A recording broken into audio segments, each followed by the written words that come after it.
லூக்கா நற்செய்தி 15வது அதிகாரம் 20வது வசனம். உடனே அவர் புறப்பட்டு தம் தந்தையிடம் வந்தார். தொலையில் வந்து கொண்டிருந்த போதே அவர் தந்தை அவரை கண்டு பரிவு கொண்டு ஓடி போய் அவரை கட்டி தழுவி முத்தமிட்டார். அப்பாவின் அன்பு மேலான அன்பு. கிறிஸ்து இயேசுவில் பிரியமான சகோதர சகோதரிகளே, இந்த நாளில் தபக்காலத்தின் 4வது ஞாயிற்றுக்கிழமையில் தந்தையினுடைய மேலான அன்பை நாம் புரிந்து கொள்ள வேண்டும். நம் தந்தையை நாம் அதே அளவுக்கு மேலான அளவுக்கு அன்பு செய்யவும் வேண்டும் என்பதை உணர்ந்து கொள்ள அழைக்கப்படுகிறோம். ஆராரோ ஆரிரரோ அப்பனோட தாலாட்டு. இது ஒன்று. அப்பாவும் அன்புக்கு ஈடாகுமா ஆகாசம், அம்மாவும் தியாகத்தை மிஞ்சிடுமா தாய்ப்பாசம். இது இன்னொரு பாட்டு. அப்பா கைய பூடிச்சு நடந்தா தெரு அழகாக தோணும், ஆசைப்பட்டு கொஞ்சும் போது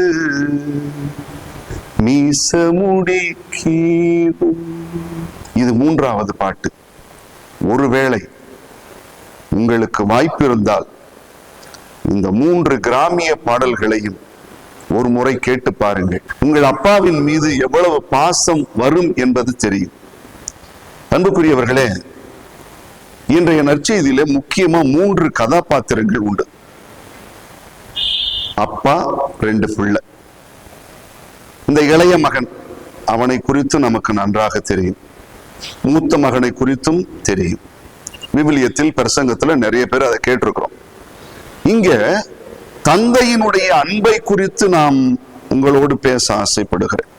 ஆண்டவர் எந்த அளவுக்கு அன்பு நிறைந்தவராக இருக்கிறார், எந்த அளவுக்கு இரக்கமுள்ளவராக இருக்கிறார்.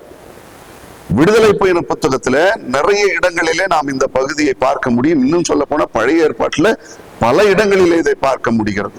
கடவுள் எந்த அளவுக்கு அன்புள்ளவர் என்றால், நீடிய பொறுமை உள்ளவர், மிகுந்த இரக்கம் உள்ளவர், பரிவு கொள்கிறவர் என்றெல்லாம் நாம் வாசிக்கிறோம். இவ்வளவு உயர்ந்தவர் தான் கடவுள். அன்பு, அவர்தான் கடவுள்.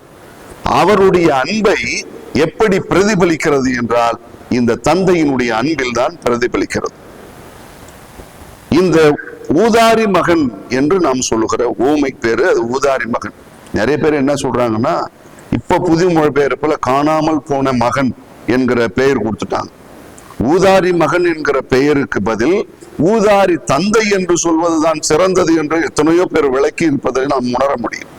ஊதாரி தந்தை எப்பொழுதுமே தன் மகன் எப்படி எதிர்த்தாலும் சரி அதையெல்லாம் மறுத்து, நான் உண்மையில் என் தந்தையினுடைய இடத்திலிருந்து என் மகனை நேசிக்கிறேன், அவன் எதிர்த்தாலும் சரி, எட்டி உதைத்தாலும் சரி, எனக்கு எதிர்புறமாக இருந்தாலும் சரி, நான் என் மகனை என் மகனாகத்தான் பார்ப்பேன் என்று சொல்வதுதான் தந்தையினுடைய நிலை. அதுதான் ஆண்டவருடைய நிலை. அந்த தந்தையினுடைய அன்பை உணர வேண்டும் என்றால் நம் ஆண்டவர் இயேசு கிறிஸ்துவனுடைய வாழ்வில் நாம் இதை பார்க்கிறோம். அதனால்தான் சிலுவையில் தொங்கிக் கொண்டிருக்கும் பொழுது நாம் உணர்வது, இயேசுவினுடைய அந்த சிலுவை மரணம் என்பது தந்தையினுடைய விருப்பமாக இருந்தது, தந்தையினுடைய அன்பாக இருந்தது. தந்தையினுடைய அன்புதான் இறை மகனாக இந்த உலகத்தில் வெளிப்பட்டது. ஆக இறைமகன் இயேசு கிறிஸ்துவை சிலுவையில் தொங்கிக் கொண்டிருக்கும் போது நாம் பார்க்கிறோம் என்றால் அது தந்தையினுடைய அன்பாகத்தான் இருக்கும். அதனால்தான் சொல்லுவாங்க இல்லையா, இயேசுவை சிலுவையில் பிடித்து வைத்திருப்பது ஆணிகள் அல்ல, அவருடைய அன்பு. ஆணிகளால் அவர் பிடிக்கப்பட்டுள்ள அவருடைய அன்பினால் தான்.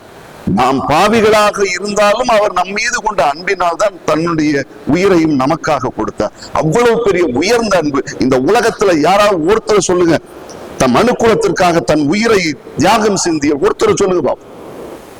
தியாகிகள் உண்டு, அதெல்லாம் மனுக்குலம் மீட்படைவதற்காக செஞ்சதுதான். ஆனால் இந்த அகில உலகத்திற்காகவும் தன்னுடைய இரத்தத்தை சிந்தியவர் நம் ஆண்டவர் இயேசு கிறிஸ்து. அதுதான் ஆண்டவருடைய அன்பை வெளிப்படுத்துவது.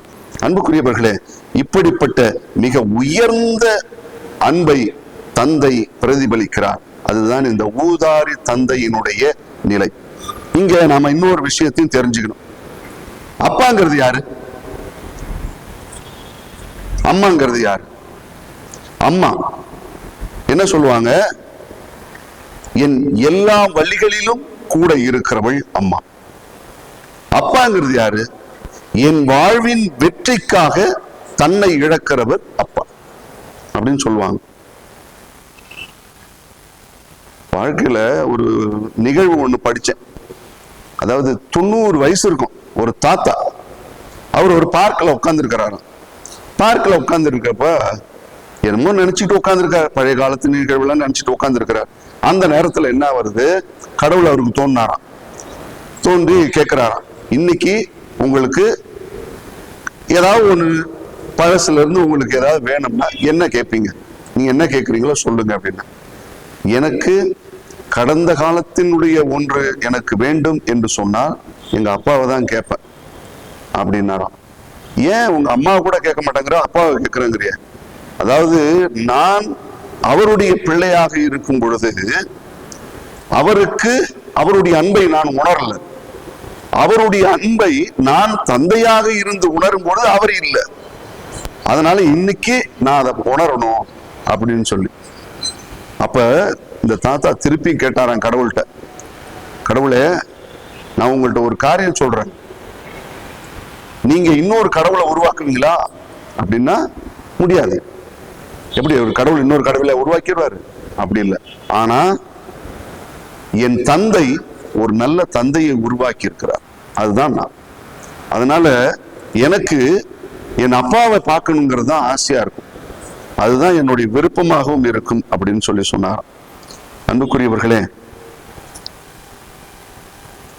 உண்மையாக சொல்ல வேண்டும் என்றால் நீ உன்னுடைய அப்பாவை அளவு கடந்த விதமாக நேசி.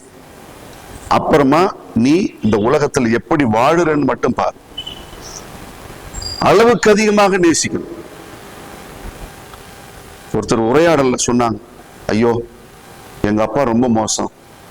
அப்ப நான் சொன்னேன், இருந்துட்டு போட்டோம், எங்க அப்பா ரொம்ப தப்பானவர், இருந்துட்டு போட்டோம், ஆனாலும் அவர் அப்பா, உனக்கு அப்பா, இந்த உலகத்துக்கு ஒண்ணு அவர் தான் கொண்டு வந்தார்.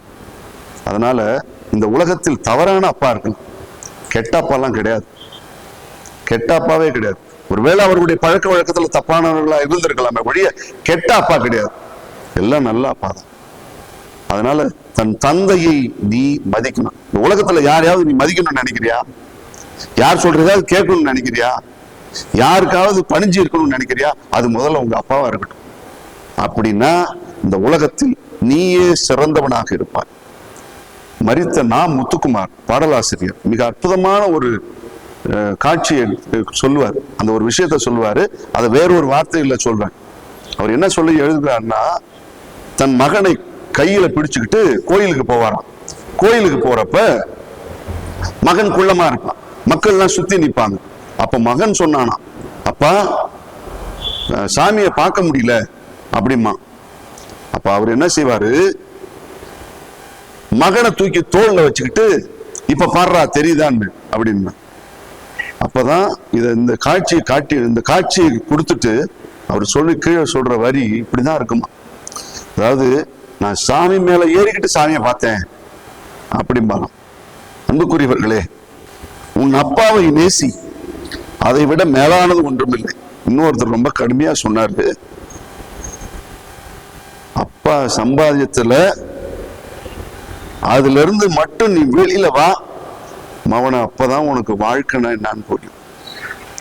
அப்பா சம்பாதியத்துல வாழற நீ அதை விட்டுட்டு வெளியில வா, அப்போ உனக்கு வாழ்க்கைனா என்ன புரியும்.